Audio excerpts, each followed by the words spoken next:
Hi guys, चलो आज सीखते हैं कि क्रिम्प कैसे करें। सबसे पहले आपको नेप एरिया से क्रिम्पिंग स्टार्ट करनी है। कोई भी क्लाइंट जब आपके सामने हो तो उसका गर्दन वाला जो एरिया रहता है वहाँ से पतले पतले सेक्शन लेके क्रिम्प स्टार्ट करोगे आप। सबसे पहले आपको जो क्रिम्पर यूज़ करना है वो अच्छी कंपनी का होना चाहिए। जैसे कि मैं आज यूज़ कर रही हूँ मिस्टर बार्बर का। देन उसके बाद में एक पतले पतले सेक्शंस लेके आपको पूरे हेयर्स में नीचे से लेके क्राउन सेक्शन तक आपको करना है क्रिम्पिंग। देन उसके बाद में आपको जो टेम्परेचर होता है क्रिम्पिंग मशीन का वो 190 से 210 तक मेंटेन करके चलना है। अगर किसी हेयर बहुत ज़्यादा किसी के हेयर्स में अगर क्रिम्पिंग और मतलब किसी के हेयर्स में बहुत ज़्यादा स्ट्रेटनिंग, स्मूथनिंग, कैरेटिन वाले हेयर्स हैं, केमिकल ट्रीटेड हेयर्स हैं, तो उनके बालों में जो टेम्परेचर रखोगे वो आप लोग वो कम रखोगे क्रिम्पिंग का। और अगर किसी के नॉर्मल हेल्दी हेयर्स हैं तो उनके हेयर्स में आप 210 डिग्री तक भी टेम्परेचर मेंटेन करके क्रिम्पिंग कर सकते हो। देन उसके बाद में मैं नेक्स्ट सेक्शन ले रही हूँ। नेक्स्ट सेक्शन आपको जो लेना है वो भी जो बाकी के जो हेयर्स है सबसे पहले उसको आप टाई कर लो ताकि आपको कन्फ्यूज़न ना हो कि कौन से आपने कर दिए। देन उसके बाद में नेक्स्ट सेक्शन लोगे आप। नेक्स्ट सेक्शन में भी जैसे सारे सेक्शंस को क्रिम किया है वैसे ही नेक्स्ट सेक्शन को पतला सा सेक्शन लेंगे। देन उसको भी जो बाकी का बचा सेक्शन है उसको होल्ड करेंगे। देन उसके बाद में पतले पतले सेक्शंस लेके और उनको क्रिम करना स्टार्ट करोगे। पर ये बात का हमेशा ध्यान रखना कि जब आपकी क्रिम्पिंग मशीन हो वो बहुत अच्छी क्वालिटी की यूज़ करोगे आप लोग। मार्केट में आपको 700 से लेके 4000 5000 तक बहुत क्रिम्पिंग मशीन मिलेगी। बट मेरे रिकमेंडेशन से और मैं अपने स्टूडेंट्स को सजेस्ट करती हूँ कि आप जब भी क्रिम्पिंग मशीन परचेस करो तो आप एक अच्छी क्रिम्पिंग मशीन में इन्वेस्टमेंट करो ताकि आपको वो एक अच्छा रिज़ल्ट प्रोवाइड करे। सो आप जब भी एक क्रिम मशीन लोगे तो हमेशा अच्छी कंपनी की लोगे। जैसे कि आप मिस्टर बार्बर की ले सकते हो, एलन ट्रूमन की ले सकते हो, आइकॉनिक की ले सकते हो। तो गाइस एक अच्छी क्रिम्पिंग मशीन से भी बहुत ज़्यादा आपके हेयर स्टाइलिंग में इफ़ेक्ट होगा और बहुत अच्छी फिनिशिंग प्रोवाइड होगी। अब देखिए, एक भी बार इसको आपको उठाना नहीं है और लगातार आपको इससे क्रिम करते जाना है। और देन उसके बाद में नेक्स्ट सेक्शन लूँगी मैं। नेक्स्ट सेक्शन भी आपको पतला सा लेना है। देन उसके बाद में उसको भी आपको सेक्शंस में डिवाइड करना है और क्रिम्पिंग आपको करते जाना है। नेक्स्ट सेक्शन लिया मैंने। नेक्स्ट सेक्शन लेने के बाद में वापस से स्टार्ट करेंगे उसको क्रिम्प करना। और क्रिम करते हुए गाइस ध्यान रखना, कभी कभी आपके हाथ थोड़े से बहुत ज़्यादा हीट हो जाती है बीच में, तो कभी कभी आपके हाथ जल भी जाते हैं। सो आप एक हैंड प्रोटेक्शन ग्लव्स इस्तेमाल कर सकते हो। मुझे तो अब आदत हो गई है, लेकिन आप अगर स्टार्टिंग हो, अगर आप बिगनर्स हैं तो आप ज़रूर हैंड प्रोटेक्शन ग्लव्स यूज़ कीजिए उसके साथ में। अब मैं सेकंड सेक्शन ले रही हूँ। सेकंड सेक्शन को भी इसी तरह से आप क्रिम करना स्टार्ट करोगे। और यहाँ गाइज ये ज़रूर आपको ध्यान रखना है कि आपकी क्रिम्पिंग में गेप नहीं होना चाहिए कि आपने एक बार मशीन लगाई, देन उसके बाद में फिर उठा लिया, फिर सेकंड टाइम फिर से उसको रखा आप क्लाइंट्स के हेयर पे। आपको जब भी आप जो भी सेक्शन लोगे उसको लगातार लेते जाना है। आपको क्रिम कहीं रुकना नहीं चाहिए बीच में, मतलब सेक्शंस में गेप नहीं होनी चाहिए किसी में। अब नेक्स्ट सेक्शन लूँगी मैं और उसको भी क्रिम करना स्टार्ट कर दिया मैंने। उसके बाद में आप ये भी ध्यान रखें कि अगर आपकी मशीन अगर ज़्यादा गर्म हो गई है, बाय चांस आपकी मशीन ज़्यादा गर्म हो गई है तो उसको थोड़ी देर के लिए बंद कर दें। देन उसके बाद में फिर से स्टार्ट करें ताकि क्लाइंट्स के हेयर पे हार्म ना हो। देन उसके बाद में हाँ गाइज ये बात भी आपको ज़रूर ध्यान रखनी है कि जब भी आप क्रिम कर रहे हैं किसी के हेयर पे या कोई भी मशीनरी यूज़ कर रहे हैं जैसे कि ड्रायर है, कलर है, क्रिम्पर है, तो आपको उसके लिए हमेशा हीट प्रोटेक्शन स्प्रे यूज़ करना रहेगा ताकि उससे क्लाइंट्स के हेयर्स में कोई मतलब मशीनरी से उसके हेयर्स में कोई डैमेज ना हो। सो इस बात का आप हमेशा ध्यान रखोगे। देन उसके बाद मैं नेक्स्ट सेक्शन लेते जाऊंगी, मैं उसको भी इसी तरह से क्रिम करती जाऊंगी। और इस क्रिम क्या करेगा गाइस, आपके हेयर्स को हेयर स्टाइलिंग के लिए प्रिपेयर करेगा, जिससे क्या होगा कि आपके हेयर में वॉल्यूम रहेगा। और क्रिम करने के बाद में आप कोई भी हेयर स्टाइल कर सकते हो, चाहे आपको कर्ल्स करने हैं उनका भी अच्छा होल्ड मिलेगा आपको, या आपको करना है कि आप लाइनिंग वाली हेयर स्टाइल करो, या आप चाहते हो कि आपको ऐसे क्रीम करके थोड़ा सा वॉल्यूम क्रिएट करना है क्लाइंट्स के हेयर्स में, तो भी आपके क्रीम आपके लिए बहुत यूज़फुल है। सो गाइज़, आपको एक अच्छी क्रिम्पिंग मशीन में इन्वेस्ट करना चाहिए। और जैसा कि मैंने बताया क्रीम आपको एक वॉल्यूमाइज लुक देगा, जिससे कि आप अच्छी हेयर स्टाइल के लिए आपके हेयर्स को प्रिपेयर करोगे। देन उसके बाद में आप लास्ट सेक्शन में बैक का करूँगी अब इसमें। देन उसके बाद में फिर से मैं फ्रंट में आऊँगी। फ्रंट में आने के बाद में फ्रंट में भी इसी तरह से आपको क्रिम्पिंग करना है। और गाइस, टेम्परेचर हमेशा आपको मेंटेन करके चलना है। ये मैं अपने क्लास में भी स्टूडेंट्स को बता रही हूँ और मैं आपको भी बता रही हूँ कि आपको बहुत जल्दी हीट हो जाती है।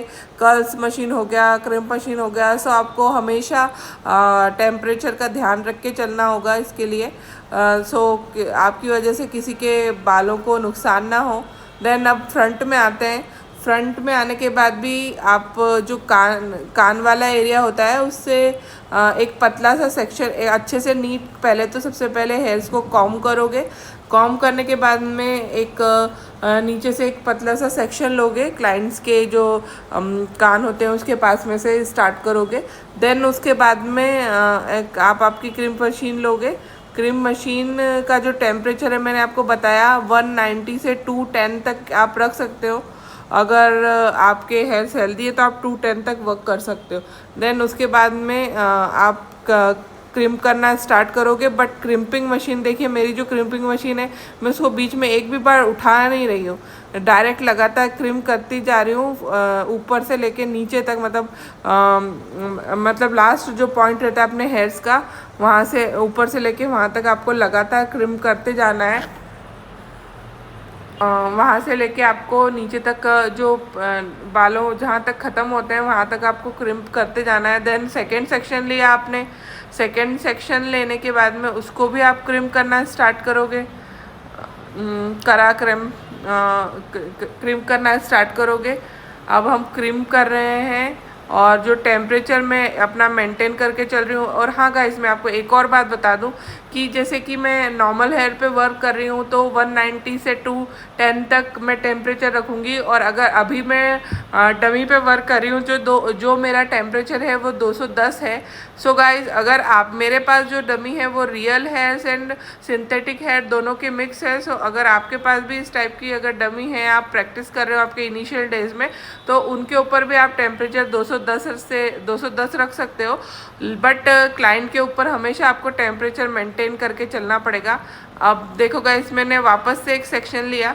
सेक्शन लेने के बाद में कर्ल्स कर रही हूँ मैं, सॉरी कर्ल्स नहीं, क्रिम्प कर रही हूँ। क्रिम्प लगातार हम करते जाएंगे और उसके बाद में जो आपके हेयर्स होंगे उनको हेयर स्टाइलिंग के लिए प्रिपेयर हो जाएंगे। गाइस, क्या होता है ना, बहुत बार क्लाइंट्स हमसे बोलते हैं कि हमारे कर्ल्स खुल गए हैं या हमारी कोई भी हेयर स्टाइल मतलब स्टे नहीं रहा उसका। सो हेयर प्रिपरेशन का सबसे पहला रूल यही होता है कि जब भी आपके पास कोई क्लाइंट आया तो सबसे पहले उसके हेयर चेक करो। देन चेक करने के बाद में सबसे पहले उसको आप ब्लो ड्राई करेंगे। ब्लो ड्राई करने के बाद में अगर आपसे वो कर्ल्स करवाना चाहता है या फिर कोई भी हेयर स्टाइल कराना चाहता है तो मैं ये कहूँगी कि क्रिम करना आपके लिए बहुत ज़्यादा ज़रूरी है ताकि आपको हेयर स्टाइल का स्टे मिले। सो क्लाइंट्स को हेयर स्टाइल में अच्छी फिनिशिंग भी मिलेगी अगर आप उनको प्रॉपरली क्रिम करके देते हो। बट गाइस, एक बात का ज़रूर ध्यान रखना कि जो आपकी जो मशीन है वो एक अच्छी क्वालिटी की हो। और आपने मार्केट में जाओगे तो आप देखोगे कि दो तरह के क्रिम्पर आपको दिखेंगे। एक जो क्रिम्पर देगा उससे बहुत ज़्यादा विजिबल क्रिम्पिंग दिखाई देगी आपको। सो वो वाला क्रिम्पर अभी ट्रेंड में नहीं है। आपको जो क्रिम्पर लेना है वो लेना है माइक्रो क्रिम्पर, जिससे कि आपकी जो क्रिम्प हो बहुत माइक्रो हो। आपको सिर्फ हेयर स्टाइलिंग के लिए थोड़ा सा रफ टेक्सचर चाहिए होता है हेयर्स का और थोड़ा सा बाउंस चाहिए होता है। सो वो आपको माइक्रो क्रिम्पर से मिल जाएगा। तो मैं अपने सारे स्टूडेंट को सजेस्ट करती हूँ कि आप माइक्रो क्रिम्पर परचेज़ करें, जिससे आपको एक बाउंस तो मिलेगा ही, बट आपको एक फिनिशिंग भी मिलेगी, क्योंकि जो कि एक नॉर्मल लोकल क्रिम्पर जो है नहीं दे पाते आपको। सो अब मैंने नेक्स्ट सेक्शन भी लिया है। सो गाइज अब हम सेक्शन लेते जाएंगे। पतला सेक्शन लिया है हमने फ्रंट एरिया से। अब लास्ट सेक्शन बचा हुआ उसको भी इसी तरह से क्रिम करेंगे। बस गाइज आपको ये ध्यान रखना है हमेशा क्रिम करते वक्त कि आपकी मशीन को आपको उठा के नहीं चलाना है। जब भी आपने क्रिम करना स्टार्ट किया है, सो जहाँ से आपने स्टार्ट की वहाँ से एंड पॉइंट तक, मीन्स हेयर के नीचे तक आप उसको बिना उठाए क्रिम करेंगे, ताकि आपका क्रिम एक प्रॉपर वे में हो और आपकी हेयर स्टाइलिंग में एक फिनिशिंग आए।